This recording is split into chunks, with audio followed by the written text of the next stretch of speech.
बिस्मिल्लाहिर्रहमानिर्रहीम। वो अल्फ़ाज़ जिनके ज़रिए किसी चीज़ की तरफ इशारा किया जाए, अरबी में उनको इस्मुल इशारा कहते हैं, इस्म इशारा। और अरबी में ऐसे 10 अल्फ़ाज़ हैं जिनके ज़रिए किसी चीज़ की तरफ इशारा किया जाता है। करीब चीज़ की तरफ इशारा करने के लिए 5 अल्फ़ाज़ हैं और दूर चीज़ की तरफ इशारा करने के लिए भी 5 अल्फ़ाज़ हैं। ये अरबी ज़ुबान की वसाअत और फसाहत है कि जिसके अंदर इशारा करने के लिए 10 अल्फ़ाज़ हैं, वगरना किसी और ज़ुबान में इतने ज़्यादा अल्फ़ाज़ नहीं। आप उर्दू को अगर देखें तो उर्दू के अंदर भी ये और वो का लफ्ज़ इस्तेमाल होता है, और इंग्लिश ज़ुबान देखें तो वहाँ भी 4 ही अल्फ़ाज़ हैं। दिस का लफ्ज़ इस्तेमाल करते हैं हम करीब किसी एक चीज़ की तरफ इशारा करने के लिए, चाहे वो मुज़क्कर हो या मुअन्नस हो। लेकिन अरबी ज़ुबान में करीब चीज़ की तरफ इशारा करने के लिए अगर वो एक चीज़ है तो 2 लफ्ज़ इस्तेमाल होते हैं। हादा, ये एक, ये तब है जब वो करीब चीज़ एक हो और मुज़क्कर हो, और अगर वो मुअन्नस है तो उसके लिए अलग से लफ्ज़ है हादिही। और अगर करीब चीज़ जिसकी तरफ इशारा करना है वो 2 है तो उसके लिए अरबी में अलग से लफ्ज़ है, जबकि इंग्लिश के अंदर 2 या 2 से ज़ायद की तरफ इशारा करने के लिए एक ही लफ्ज़ यूज़ होता है और वो दीज़ है। लेकिन अरबी में 2 चीज़ें हों, करीब हों और मुज़क्कर हों तो कहते हैं हादानी, और अगर 2 चीज़ें मुअन्नस हो, करीब हों, तो उनके लिए लफ्ज़ बोला जाता है हातानी, ये 2। और अगर 2 से ज़ायद चीज़ों की तरफ इशारा करना है और वो करीब है तो उसके लिए लफ्ज़ बोला जाता है हाउलाई। चाहे वो 2 से ज़ायद चीज़ें जो करीब है जिनकी तरफ इशारा करना है वो मुज़क्कर है तब भी हाउलाई, वो मुअन्नस है तब भी हाउलाई। और अगर दूर चीज़ की तरफ इशारा करना है तो उसके लिए भी ये 5 अल्फ़ाज़ हैं। अगर दूर चीज़ वो एक है और मुज़क्कर है तो उसके लिए लफ्ज़ बोलेंगे ज़ालिका, वो एक, और वो एक है और मुअन्नस है तो बोलेंगे तिल्का। लेकिन इंग्लिश के अंदर इसके लिए एक ही वर्ड यूज़ होता है, सिर्फ दैट।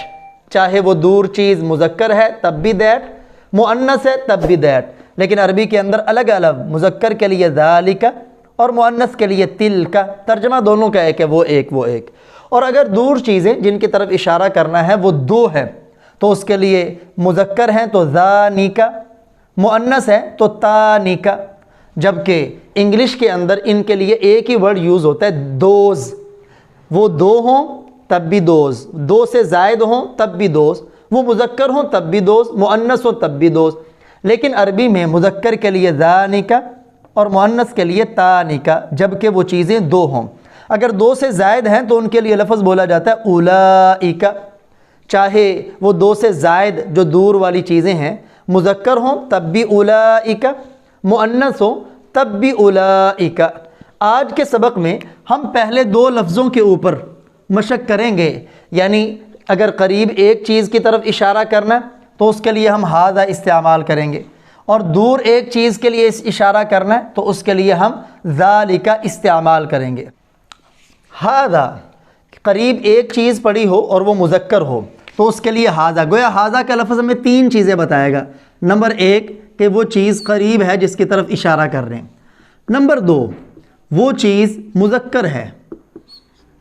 नंबर 3 वो चीज़ एक है जिसकी तरफ इशारा कर रहे हैं।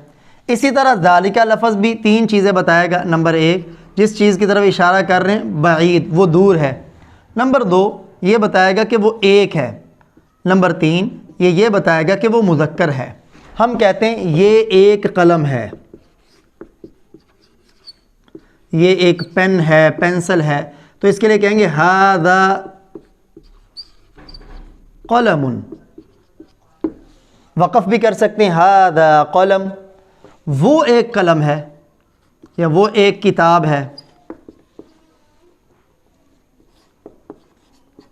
तो इसके लिए लफ्ज़ होगा ज़ालिका किताबुन। वक़फ़ करेंगे तो ज़ालिका किताब। ये एक झंडा है, झंडे के लिए अरबी में लफ्ज़ आता है अलम, हादा अलमुन। और ये अलम का लफ्ज़, अलम नाम को भी कहते हैं और अलम झंडे को भी कहते हैं। हादा अलमुन, वो एक दरवाज़ा है तो कहेंगे ज़ालिका बाबुन। बाब दरवाज़े को कहते हैं। अगर आप वक़फ़ करें तो कह सकते हैं ज़ालिका बाब। अगर इन दोनों को हम मिला के करें, मसलन ये कह सकते हैं ये एक कुर्सी है, वो एक मेज़ है, तो हम कहेंगे हादा कुर्सियुन व ज़ालिका मकतबुन। मकतब टेबल को, मेज़ को कहते हैं। हादा कुर्सी व ज़ालिका मकतबुन।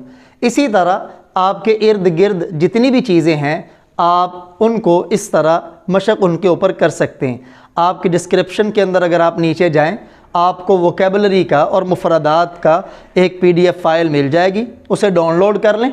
हादा और ज़ालिका के साथ उस पर प्रैक्टिस करें ताकि ये आपको अज़बर हो जाए।